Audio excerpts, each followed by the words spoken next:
Hi everyone, welcome back to this channel. In this tutorial, I will show you how to catch the Director Pygmy Octopus with brown head like this in Heartopia.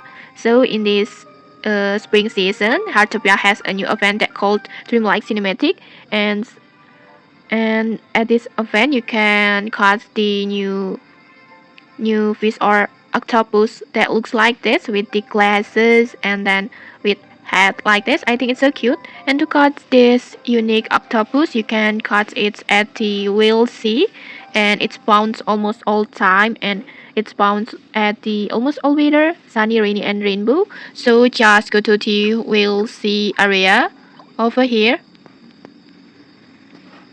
This one, just go to this area, and then to increase the chances to get this octopus, you can use the mermaid perfume or fish attractor.